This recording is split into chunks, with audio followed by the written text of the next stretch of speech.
is a big dispute. I want to say that first and foremost, the issue of the boundary between those two counties, Meru and Tharaka Nithi, has been there for a very long time. Number two, the issue is not unique to Meru and Tharaka Nithi.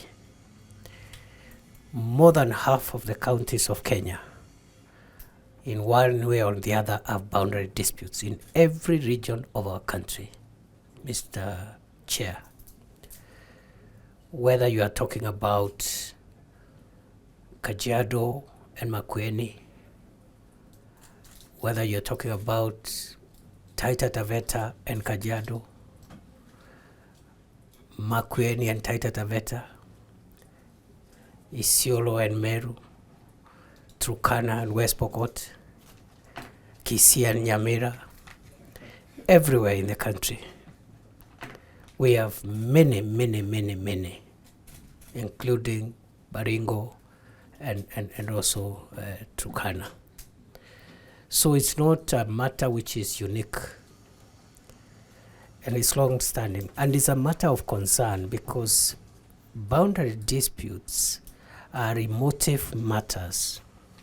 They are very emotive, not just in Kenya but all over the world.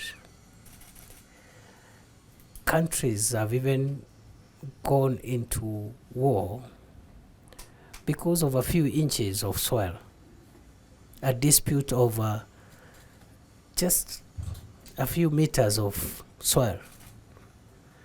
And so it's that context again that informs why the matters are long-standing, why they defy easy solutions, and why they are emotive. It's from that background that we treat this matter. For the two counties, Honorable Chair, these are counties which are basically ethnically homogeneous because the two counties are a part of the larger Ameru community, and they are under one traditional government, the Jurincheke, which administers that region culturally, and they know the points. There is a way in which they say from this point to this. They have their own georeference points.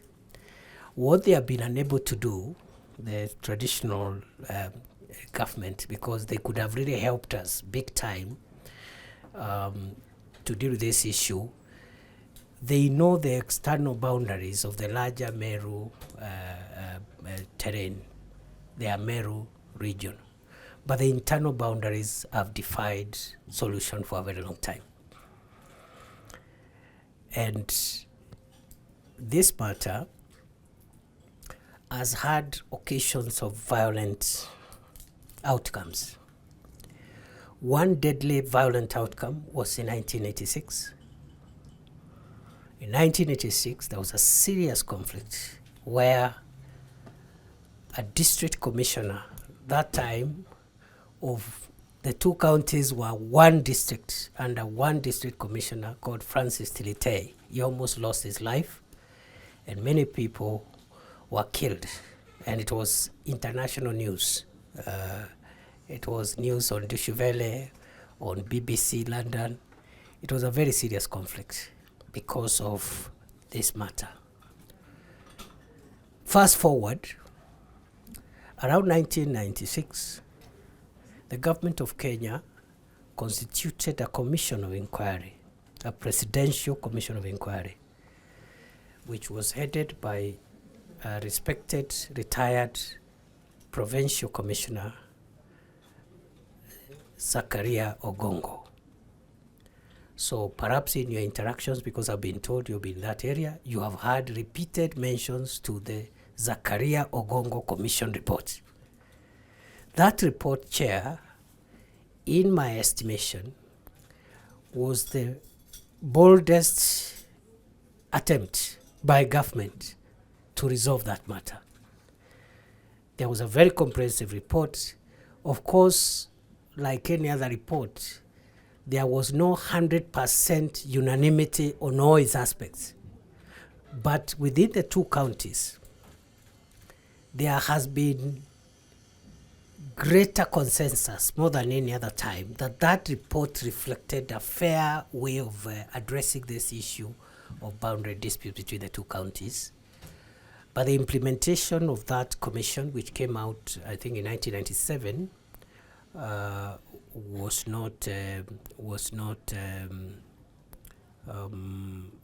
has not been effected because of a number of issues, which I am going to explain in a short while. There have been over the period occasional flare-ups of tensions, and in between, during political campaigns, political leaders from either side using that to mobilize for votes, and that has led to some unnecessary tensions and sometimes loss of life, including as late as last year.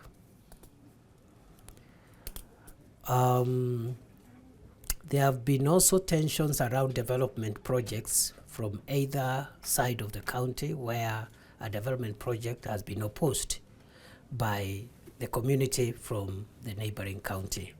And that at some point there was a moratorium on erecting new development projects around that belt to make sure that these tensions are managed. Fast forward, Chair, to 2019. In 2019, there was an initiative headed by the Regional Commissioner for Eastern Region, which aimed at trying to move that resolution of that matter forward. And in fact, there was even an agreed joint demarcation of land around that area, and a few other activities, as you will see from my written statement on page 1 and 2. But that effort again was stalled. The joint committees from both sides that had been established were disbanded because of mistrust and politics and tensions. Chair, allow me to say, from where government sits, there are two major challenges that stand on the way of a permanent resolution of this matter. First, and this is the major cause. The major cause, I say this is the major cause because there could be many factors which have fueled the non-resolution of this matter. And in fact, at the root of the matter, eventually, the people of Meru County and Tharaka Nithi County generally do not put the boundary points and coordinates at the front, because as I've said, these are one people. They trade, they just one people. In fact, on a typical day, some people from Meru County spend the day in Tharaka Nithi doing trade, buying livestock, carrying sand, doing other things. Some people from Meru spend time in Tharaka Nithi and vice versa. Every day, some people from Tharaka Nithi are in Meru town and other places. So it's the issue of where the beacon is. I know it's there. It has been there. And so forth and so on. And there are various maps, some of which are contested. Some say, let's use the 1954 map. Others say the 1961 map. Others say, let's use the Nyuricheke report of 1985. So there are all these contestations. But from where we stand as a security matter and as an issue of making sure there is peace and cohesion in that area, the people of these two counties have never placed the beacons and the boundaries as the forefront. What has been in the forefront is land ownership. Land ownership. And I say so in order to be able to submit to you, Chair, that the biggest cause of these protracted disputes and the senseless violence and occasional loss of lives that we've witnessed has been land grabbing. And this land grabbing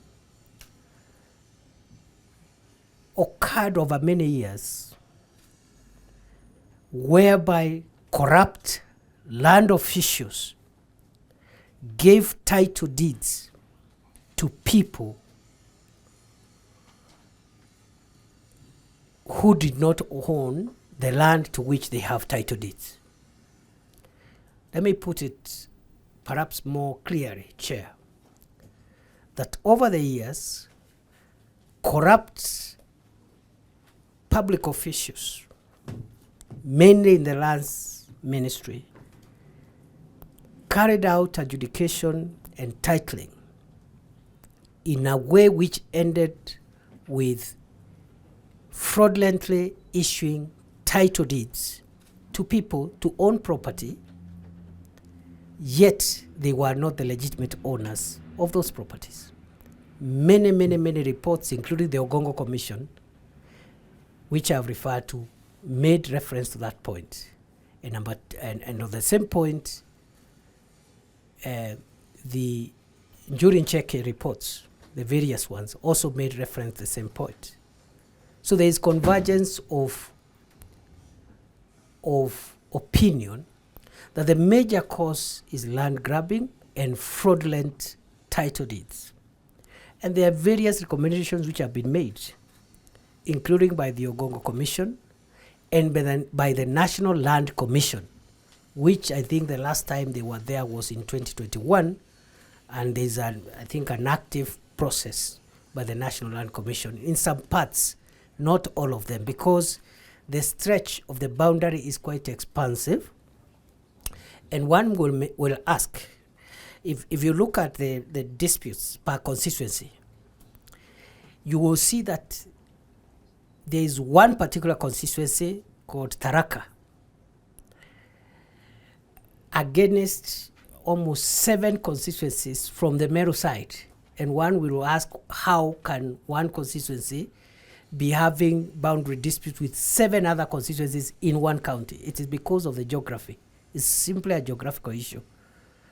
That all the demarcations of constituencies start from Mount Kenya on the top downwards, and this constituency lies at the foot. It is at the end.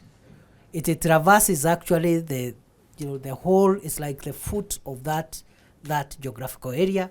Next to it is just the national park. So every boundary comes from the top, bottom.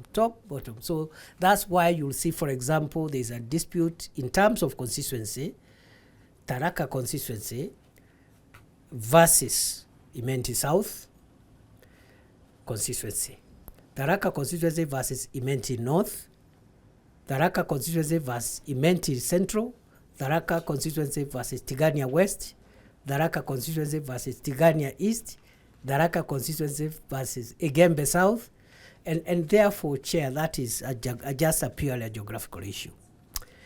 Chair, fraudulent acquisition of land, including public land later, including also double titling, where 2 people are making claim and all of them are producing title deeds, where land which was untitled, and you know the process of titling land, you declare an adjudication and so forth and so on. Land which is ancestral land, which had not even gone through the processes of adjudication, somehow people have title deeds over that land. And some of it, the National Land Commission recommended that those titles be nullified. I think the matter went to court, got stored somewhere, but the National Land Commission had said those titles were fraudulent and they must be nullified in certain parts. Others, the recommendations were government to repossess some land, settle people who are there, and compensate. There's some element of some compensation, especially those people who could prove that they are legitimate bona fide purchasers of property for value. Because somebody could have bought land innocently without knowing that the person who is selling that land had acquired the title fraudulently. And the law protects a third party purchaser for value who is innocent and was not part of the fraud. So there are all these solutions. But the national chair, at the root of this matter, is not even the beacons. It is land, where people's land, people have been deprived of their land by people who acquired title deeds fraudulently, and secondly, absentee landowners. They have the title deed, but if you ask them to show you where their farm is, they cannot show you. And that's why we have had a few unpleasant incidents, and I'll come back to that issue of violence, where people have lost their lives because they say, we are going to see, we are told we have a title deed, we have a shamba somewhere, but we don't know where it is. So they embark on a journey to go and look for their land. And one wonders how you'll acquire land and a title deed of land where you don't know where it is. So you go asking, and because of these tensions and the usual, land is emotive. Forget even about the sub-ethnic issues. Even among families, people kill each other over land, even siblings. So somebody comes from point X, travels 100 kilometers, and then they say, they start asking in the shopping centers, we are looking for our land. We have our land here. We have come to see our land. So in the process, the violence erupts. And on several occasions, some people have lost their lives because of rowdy mobs who say, it's good you have brought yourself to us. Now we know who stole our land. So that has been the major, major cause of this problem. Land grabbing, fraud, with, I must say, with the complicity of land registration and land officials, and the reports of government have been made to that effect. Number two, to a lesser extent, the politics. And, Chair, I've been a politician, currently on sabbatical.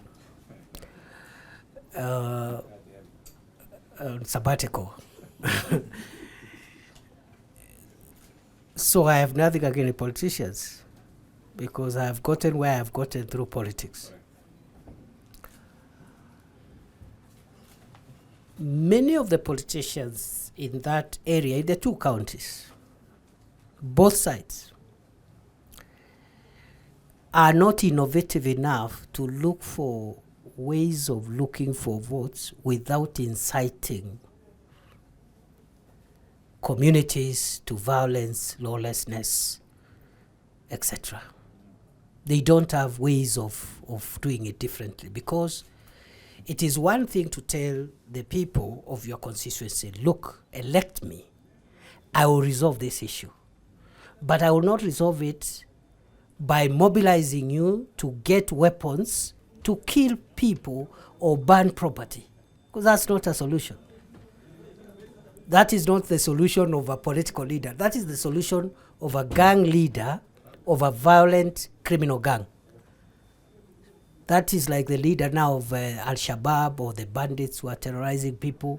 When you say, elect me, I will mobilize you, we will overrun these people, we will kill them, we will burn their houses and what have you. So to a lesser extent, there has been incitement, some of it into violence, some of it done in meetings, through media, rallies and whatever. And that is what has complicated all these things, especially around campaign time. So political incitements, just like 20% of the problem. 80% is injustices, fraud, and the criminal activity around illegal alienation of land in that area. That is where we are on this matter. During Cheke of the Ameru, of which I am a proud member, had attempted to resolve this issue using cultural methods, and government really encouraged, and they had covered a lot of ground. But because of the interest of politicians, they lost ground. That's number one. Number two, the fraud that I was talking about sucked in so many other public officials who were able to frustrate any effort by the elders or well-meaning people to resolve this matter. So, as late as this year, there has been tension in some parts. Some government, first of all, some people died, a few people, about 3 or 4 people died. Some were attacked when they are in their own farms, and then some strange people come and shoot you when you're in your farm. Others, then there was a burning down of a dispensary somewhere around the intersection of Tharaka and Imenti South, just below Mitungo, where a facility built on the taxes of Kenyans was burned down for no reason, and where some politicians were identified to have incited members of the public to cause that animosity. At the moment, I have given directives to the Eastern Regional Security and Intelligence Team to do some preparatory work to resolve the matter, and we have engaged the Lands Ministry to try and correct the mess that was created by some of our officers in the past. And at the moment, I think we are 2 months into that process. And allow me, Chair, to say, at the risk of destroying the logic or the flow, that because of this violent behavior and violent reactions, around 1996-97, just before, in fact, the Ogongo Commission was actually 2000, because 96-97 there was a very violent eruption of nearly a civil war at the boundary of Tharaka and South, Egembe South. So many people have been displaced, were displaced around that time. Until today, that matter has not been resolved because it is tied to the broader issue of settling this border matter. They were evicted from their farms, and they have not been. The matter has not been resolved. Therefore, in the circumstances, this is our submission from the Ministry of Interior. First, we have made it clear that this matter must be depoliticized completely. We have made it clear with the political leaders of Tharaka Nithi and Meru counties. We've communicated that they must stay away of this matter, because every time they pronounce themselves publicly on the matter from both sides, we have loss of life and we have destruction of property. We've asked them to abstain, and if they need to represent the interests of their people, let them approach government and make their representations, either individually from either counties or even jointly. That is the way to resolve this matter and deal with the issues that are outstanding. So that politicization thing, we are going to be very strict with it, Chair, and we will do the untidy work. And we've made it clear that we cannot be using the politics of fighting and physical elimination of each other in the 21st century. It is not acceptable. It doesn't matter the nature of the grievances. That has to stop. And I want to thank the politicians from both counties. They are very cooperative. The current crop of leaders from both counties are very cooperative. They have even started some initiative by themselves, and it's working. Number two, that land issue must be resolved. And because the beacon thing is important, but as I said at the beginning, it is not the number one cry for the people down there in Meru County, in Tharaka Nithi County, because they don't care. Some even live on, they were born in one side, they live the other side. It really doesn't make sense. The cry of the people there is on the rights, the property rights that they are entitled to. And so the committee, the regional committee, has already been facilitated to do some preparatory work, and then from the headquarters we'll move there. I want to assure you, Chair, we will resolve that matter permanently. It's both, remember I started by saying I'm conflicted. I came from there. I was born from that region, but because it's still a part of Kenya, and I'm also trying to resolve other matters permanently in other parts of Kenya, even this one will be resolved permanently. I assure you, we will deliver peace in that region. We will do justice. We will make sure everyone gets their rights. Nobody feels oppressed by government simply because they come from this clan or this other clan. And our officers are under very strict instructions not to try any monkey business. And we have also I have had engagement with my counterpart, the Minister for Lands, and I have told him to oversee the rectification of the mess that was caused by our public officers in the past. So other than that, we want to go into peace building and peace building activities. You can see I've come with the Secretary for Peace Building and Conflict Management so that we build trust. We've asked the elected leaders to take lead in that work. I've already started that engagement. I've met some of them. Have even agreed on joint projects around the border, which are agreed. If they are like security roads, which starts from one side, ends in another, and both members of parliament do the entire supervision of that project on both sides together to avoid this dividing people through radio rhetoric, which has been harmful. So we are moving to peace building. We resolve the land ownership issue. And thirdly, we will resolve the displacement matter and the historical injustices around people who were displaced as a result of eruption of violence related to the border between the two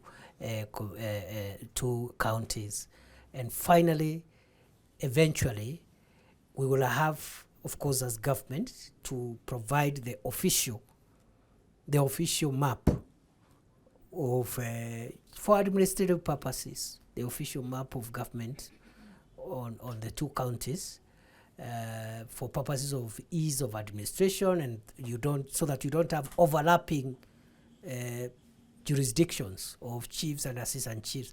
But for us, that should come at the tail end, because the main issue is the things I'm talking about around the land and the politics around it. So that's where we are, Chair. And we have enhanced security around that area on both sides. We have also I've talked about security roads, which we think should be done by leaders from both sides, and we think that this problem will be solved. It's a very small problem. It's very emotive, but it's the smallest of my worries is this one. But a small problem, because these are the same people. There is nothing. It's just that some people have taken land which does not belong to them, which in law is called theft.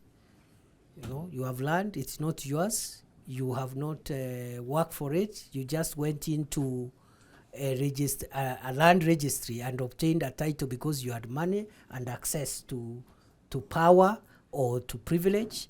And that is something we can resolve very easily. And I'm very proud of the current leaders. They are giving me a lot of support, and this problem will be resolved permanently. And I'll be able to report perhaps progress in about 6 months from today. I'll be willing to request to be invited, even if you don't invite me, to come and report progress. I thank you, Honorable Chair and members. Chair and distinguished senators, for the welcome and for the interaction we've had this morning. thanks to our constitution, this institutional engagements, the legislature, the executive, the judiciary, is what moves our democracy, and therefore it's always a pleasure for me to appear in Parliament and engage with the people's representatives. Now, let me first respond to the Tharaka Nithi issue, because the statement was about Tharaka Nithi, and then now I escalate to the other issues. And why I am confident that the government will this time round solve this issue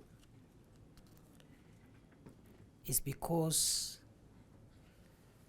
the problem, when compared to the problems we are handling in other parts of the country, is much smaller. Of course, there have been violence, there have been loss of life, there have been destruction of property, but the resolution, the levers to resolve the disputes are there, and I want to announce that even as we do this graduated approach of resolving this matter permanently, no side, neither of the counties will be treated unfairly. Chair, in that regard, all those who stole land in Tharaka Nithi and Meru counties along that border, using advantage of corruption in land offices, corrupt administrators, and using influence in government to cause injustice and to bring instability among people who are basically one community. All that land, they will lose it. They will lose the land. I say so that, Chair, because, and members,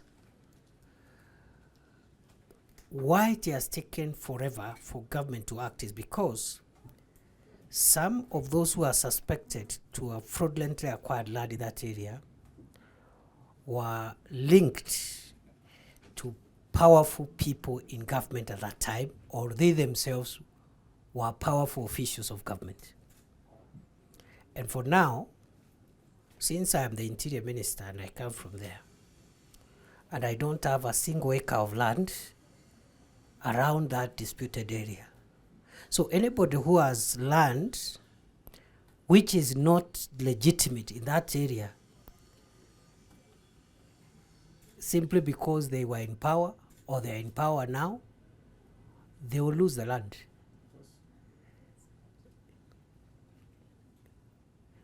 They will lose that land. They will lose it. That's number one. Number two, the problem is the civil servants, the administrators, the land officials, they are bribed, then they corrupt here and issue a document that is not legitimate. Likewise, any public official who tries monkey business in that area will face the sack. Number three, the schools that were burnt down, 9 of them, I know them by name. And I know where they were. And they were schools which were registered in the Ministry of Education. The same way we are reconstructing schools in Baringo and Turkana and Samburu and other places where banditry has vandalized school infrastructure. All the 9 schools will be rebuilt and children will go back to school. Number 4, I appeared before the Committee of National Assembly on, I think, regional integration, and I was asked about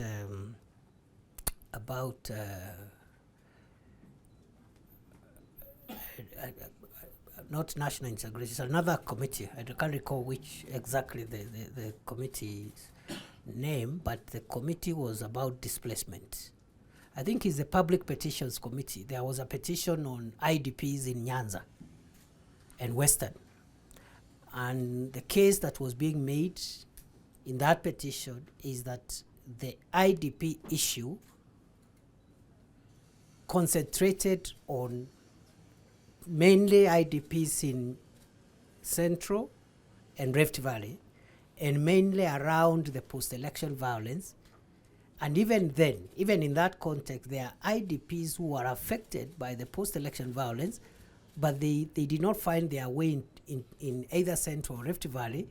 They fled to Nyanza, where they had come from originally, although they were legitimately living elsewhere.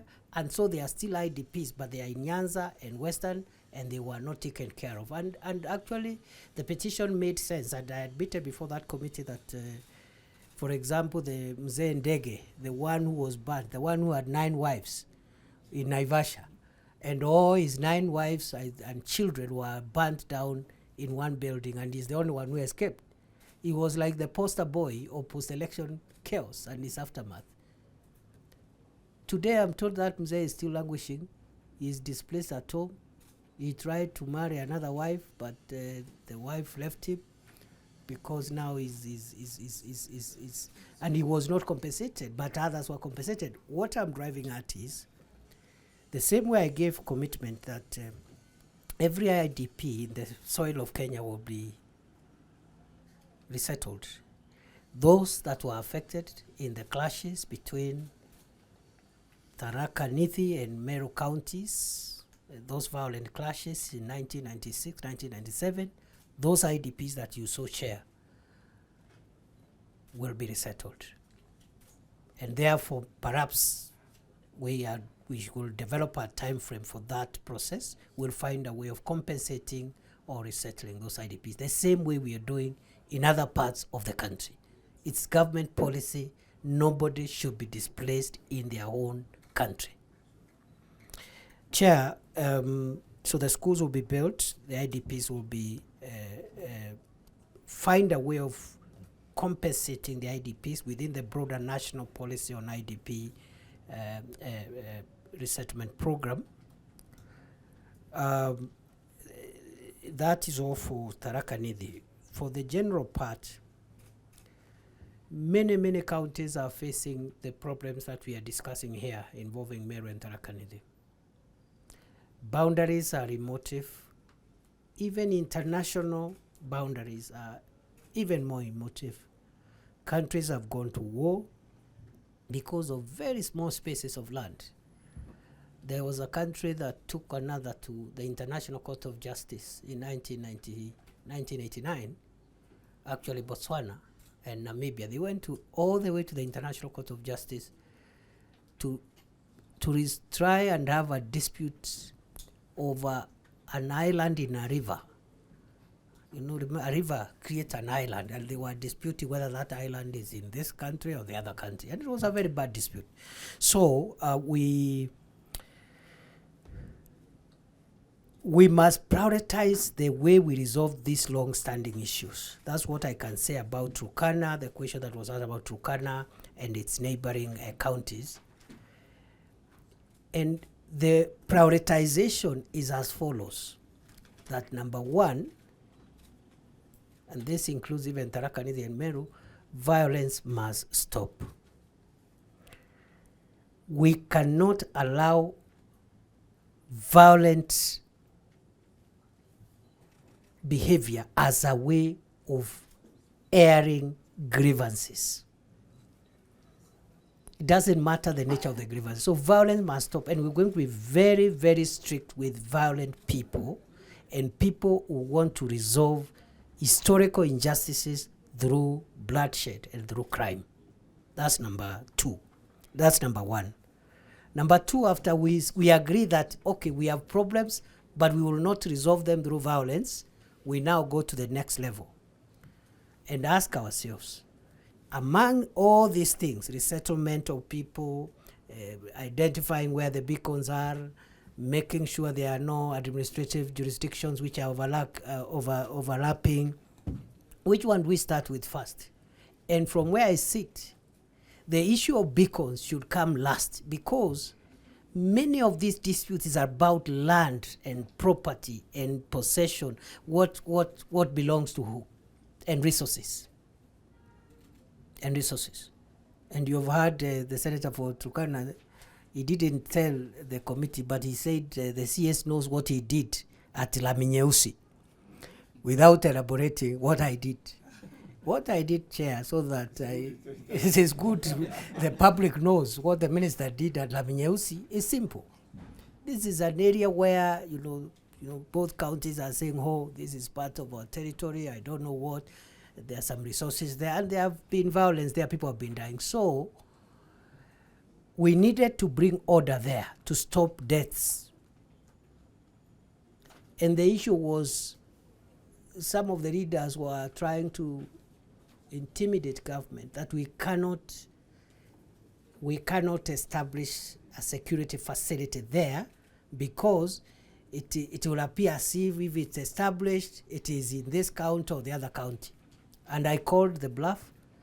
In fact, that GSU camp was put up there in 12 hours because the existence of a security facility is not associated, because the National Police Service serves the people of Kenya. So likewise, even for Tharaka Nithi and Meru, my sister, the senator, who has just said, the committee from both sides got representations from members of the public that we need a facility here, but we can't get it because of boundary issues. So what is the connection between a police station and a boundary? So we'll build the police station. Yes. And it can come from whatever. So we'll build the police station and make sure the place is secure. Then later on we discuss boundaries. So we need a priority of the order of resolving those issues. We unpack the issues and say we start with this, go with this. Then finally we end up with the things that are long-term and are not complicated. Finally, county boundaries, as you're aware, cannot be altered unless there is a referendum. And that before even that referendum, 2/3 of the National Assembly and the Senate must approve. That is where we are. So the review of because what the Senator for Turkana said is true, my understanding is that there were issues of public participation around the enactment of the 1992 District and Provinces Act. And there was a lot of politics around there. And then the earlier one appeared to have been a little more objective. But the Constitution preserves, the current Constitution preserves the 1992 Act. So you cannot amend that Act because that Act has coordinates. The Act provides coordinates for counties and it is preserved in the Constitution. Whether you can amend it without touching the Constitution is something that we have to look at. If it can be amended without touching the Constitution, that can be easily done.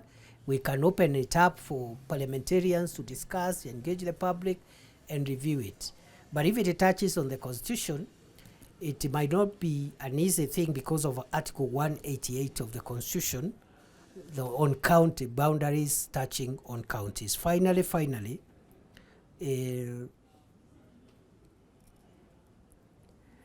I agree with the Senator for Samburu, Senator for Lamu, Senator for Turkana, that we still have very many unresolved issues. I also agree with the Chair about the situation in Marsabit. Very many, very grave issues that are unresolved. In fact, because I have been out there in the countryside across this Kenya, and especially in the areas that have been for a long time left behind in terms of having a proper grip on security. We have barely scratched the surface. I even wonder when I see people saying, oh, Minister, you are doing a good job. I am hardly at 10%, at 5%, I don't know. The issues are grave. And it takes one to go there to interact with the people there to understand. And some of the people who make commentaries and whatever, they do not know what we are dealing with. The situation in Lamu, I agree. Grave situation. Yeah. And I was telling Senator Giduku there and the leaders there that I want now to go and camp in Lamu the way I camped in Shakahola until we get that thing out of our way. I want to go and camp in Northeastern. There is no way our country can be the subject of terror attacks through IEDs. We have to win the war. So, Chair, it is a good thing to be appreciated, but from where I sit, I have a lot of journey to travel. And my colleagues have been put on notice, all of them. All of them. All those who are serving with us in this space have been put on notice. We will up our game. National Police Service, the other agencies, including NIS, and so, Chair, I just want to request you for forbearance, for understanding, but I also want to promise we will fix Kenya's security. We will fix the security of Kenya. Marsabit, I agree with you. The robberies in that town are worrying. And I have an outstanding commitment to visit Marsabit for several days. And finally, the NPRs were delayed. We got into a budgetary hiccup towards the end of last year. That's why we slowed down the process. We have now secured the funds. All the NPR related matters are going to be addressed in the next few weeks, including Meru North, where there has been a lot of issues. Isiolo, that Isiolo. In fact, tomorrow I'm in Isiolo. And then next week I'll do Meru, the Igembe side, because we've lost about 15 people to cattle thieves in a span of 2 months in that area. And then Marsabit also is worrying. The ethnic tensions there, the incitement around ethnic lines is worrying us. It's something that we should rein in. And then finally, Chair, your request on Illiret, the Desanach. You know, I visited that area, but not now as minister, when the accompanied the president, when he was looking for votes. I know Illiret. And I think you are even downplaying what Illiret looks like. Right. Yes. I was complaining. Yes. The desperation, He's an politician. it is in another thing. So that request for sub-county, what you do, my brother senator, is you come to the office, then we see how, and my officers are here, we start a process. I think that's a very deserving case. Yeah, that's a deserving case for Illiret, even as we do generally for the rest of the country. Yes, it is true. We still have criminals in Turkana South Game Reserve, and we will flush them out. That and Laikipia Conservancy, and a bit of Malasso escarpment in Samburu is the remaining places where we have to do some work. The rest of the spaces we had mapped out about 34 gorges, escarpments, and other difficult terrain hideouts where bandits who were causing all this mess around here were retreating and hiding. We have flushed out from almost all of them. That area is remaining, that Turkana South Game Reserve, and the Conservancy in Laikipia here, and 2 or 3 other places. So again, I want to commit to the Senator for Turkana and to the committee that we will get criminals from that game reserve. We will get them out of there through all means constitutional. Through all means constitution. And what that means is that once an area is gazetted and disturbed and dangerous, and members of the public have been warned to vacate, any person who is found there is treated as a criminal, and if they are armed, our officers know what to do with an armed criminal who is trying to threaten the lives of security officers or members of the public. So we will flush them out, we'll clean up the place, and we'll sustain the war against cattle rustling. I know the progress is being eroded in a few places. For Samburu, we have cleaned Baragoi. The problem is in Pura and Samburu West. And we cannot say it here, but we know we have identified where the gap is. And as soon as we stabilize the situation in Lamu and Boni Enclave and Northeastern, which has disrupted us a bit, that problem there in Pura will be gone in less than a week. It's only that now there's something else we are doing in a few days, and we will finish it the same way we finished Baragoi. And the Baragoi problem will never come back again. For Elgeyo Marakwet, as I finish, for Elgeyo Marakwet and Baringo, that nonsense of stealing their livestock, 90% of the problem is finished. Because 90% of that problem was coming through a place called Koloa Bridge. So again, that Koloa Bridge thing is over. We are now left with isolated cases in the highlands of Pokot, Leland area, Kamulogon, and Liter, isolated issues. So we will tie this thing up, Chair, and please understand us. We may not be delivering in the speed that is required, but we'll reach there. Thank you very much, and I'm happy to have been invited here. In 1 second, I forgot to answer the question which was directed at me on whether there is a contradiction between what the director of the criminal investigations said about the departure from the country of the officials of WorldCoin and what I have said here. And I want to confirm to the committee that there is no contradiction. It is true that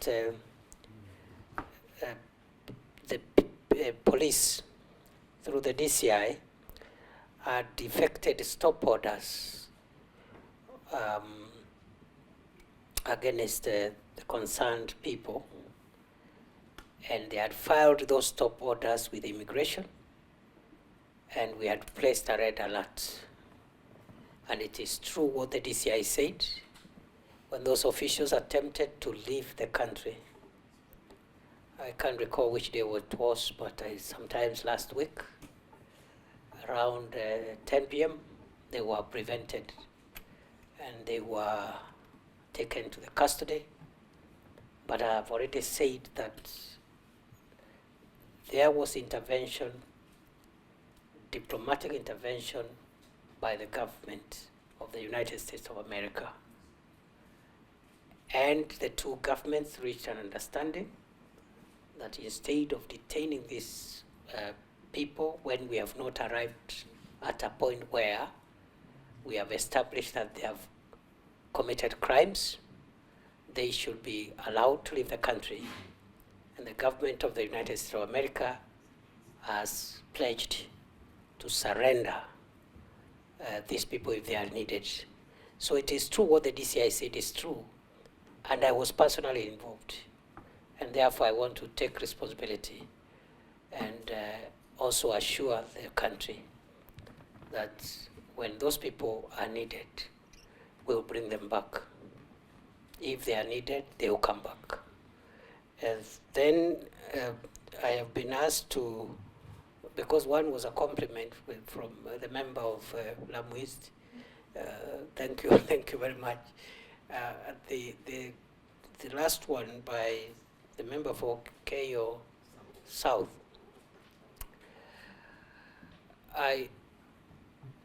if a, if a complaint has been lodged in a police station about the possibility of a crime having been committed around that issue, I would ask for 3 days to respond to that matter in writing to the member or to the committee, because it's been asked through this committee. But if a complaint has not been done, we don't interfere with the working of either other arms of government. This matter is a labor matter, but if it has security implications, just like this matter, it was not a security matter, it was a trade commerce issue.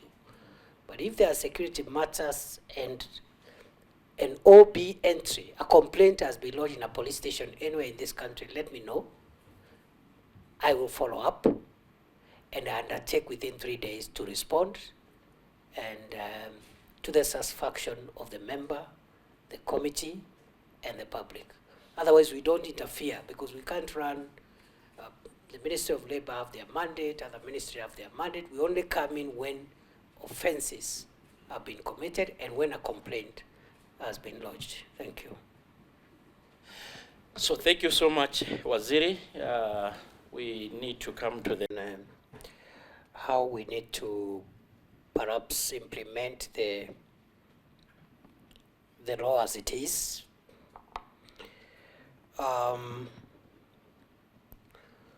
We are working closely with the International Police Organization, Interpol, to deal with the extra territorial jurisdiction issues that may arise in the process of this work. And I have read the form that was read out by the member, I think Honorable Mayaka.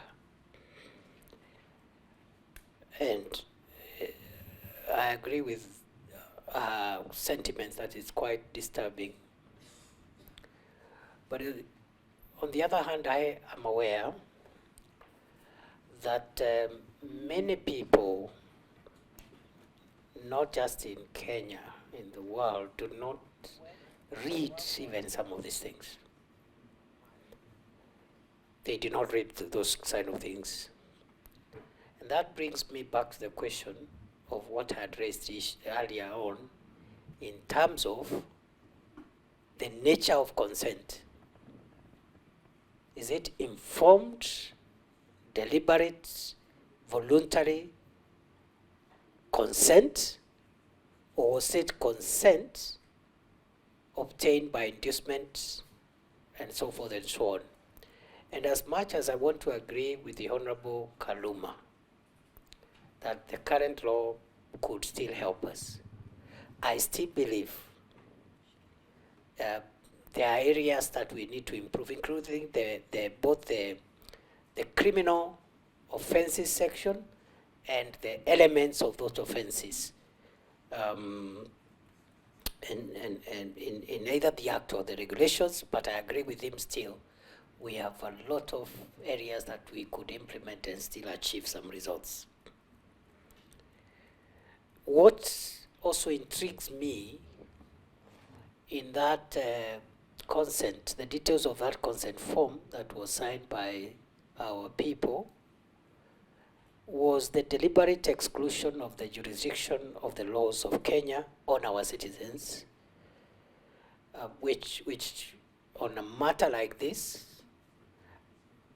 it should not have happened. That would have been something that should not have been allowed by the authorities, by government, because data, especially data in the manner in which it was harvested here,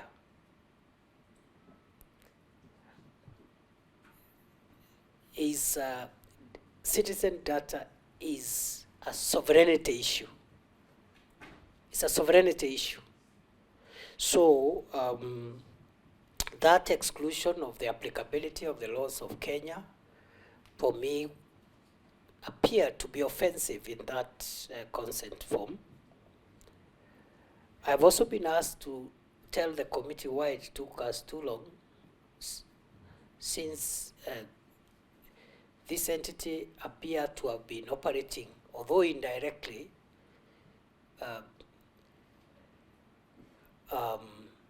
for 2-3 years. And the answer is simple. As security managers, it is not in our space to lord over private or business interactions of people. And I said that last time I appeared before the plenary of the National Assembly. That is my view. That's what I believe in. Our work is to provide the policy context in which business and private matters operate. And unless something has been raised, either through a complaint or we have reasonable grounds to suspect those interactions are violating our law, that's when we come in. So for a long time, and what actually triggered us was the queues and the complaints. Beyond that, we left it to science and commerce and business operations and transactions. If people are within the law, it's not in our business to obstruct them. And with regard to, I was also asked why, whether we are able to trace financial inflows and outflows in our country. And the answer is in the affirmative. Except the cryptocurrency space, because of the reasons I gave earlier, our institutions of surveillance of financial flows are not at this point able to regulate cryptocurrency trade and transactions. And that is my problem as a security manager. That's where my problem is. And I know this puts me in direct conflict with other legitimate interests of commerce and trade and business and investment. But if, as a security manager whose responsibility at the end of the day will to be asked, why have the people of Kenya been harmed? This crypto thing, I need to know who is doing what, the source of whatever investment which is being put there, where it is going, and the entire chain. You know, we must be able to regulate it. If we cannot regulate it, then it is, in my view, should not be allowed. And I say that with deep respect to the contrary opinions that we have received from those who think that this is a good thing. Then, and was also even asked what the role of the Minister of Interior is in that surveillance. The Cabinet Secretary for Interior chairs the Interministerial Committee on Anti-Money Laundering and Counter-Terrorism Financing. And I've already held a meeting as late as 2 weeks ago. And this is a meeting where my colleagues, the CS for the National Treasury is a member, as well as the Cabinet Secretary for Foreign Affairs, as well as the Central Bank Governor, the Director General Financial Reporting Center, the Inspector General of Police, the Chief of Defense Forces, and all that. So we have a role. It is our business. But going forward, and that's why Parliament becomes important, help us to clarify the law that we should use on crypto transactions. Leave the enforcement on us, because at the moment our hands are tied. And I really challenge Parliament to give us an act of Parliament in whatever shape, even an elementary act of Parliament that will give us the general space from where to operate. Then The Honorable Kaluma talked about the requirement for foreign companies to be registered before they operate in Kenya. I don't want to preempt investigations, but the question is whether this company was operating in Kenya or whether a company associated with this company was operating in Kenya. And it's something that will come out perhaps as we go along. With Honorable Shabil asked about many issues around the kind of equipment which were brought into the country. I agree. Again, I agree with him to the extent that these are not scanning equipment, they are scanning and communications equipment, which brings into purview the role of the Communications Authority in authorizing that equipment. So again, investigations will help us, and I hope this, the reports of this committee will be part of the what will help us zero in on who perhaps may have caused this lapse in terms of the type of equipment brought in, the payment of taxes, whether it was done correctly, and to the question of who is protecting these people. Chair, I don't know.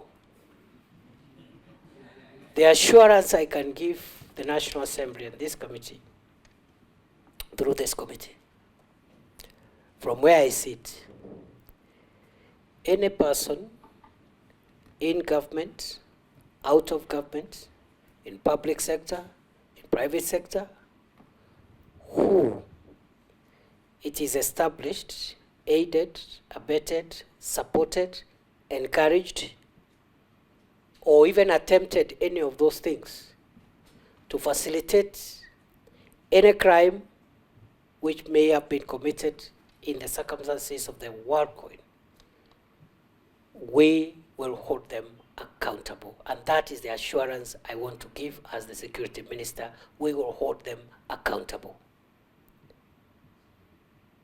That is the policy framework upon which the DCI is operating.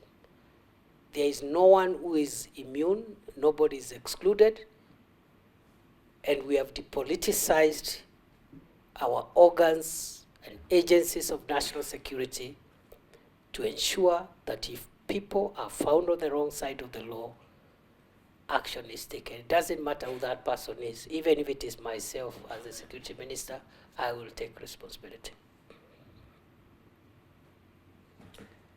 I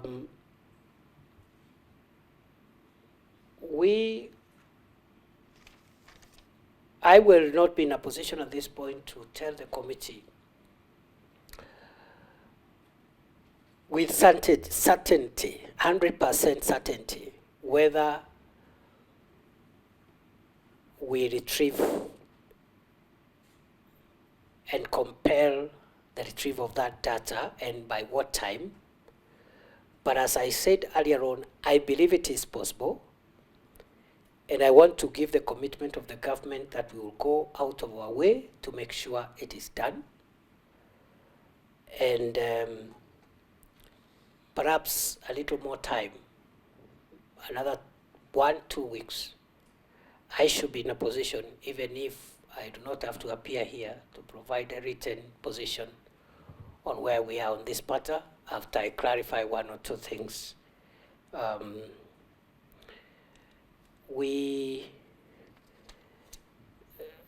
I will be more than happy to come back here, Chair, but the assurance is that even if I am not able to come back here before you complete your mandate, I pledge, as the law requires, that we shall implement all the recommendations that this committee and the National Assembly will recommend to the government. On behalf of government, we will implement all the recommendations 100%. Thank you.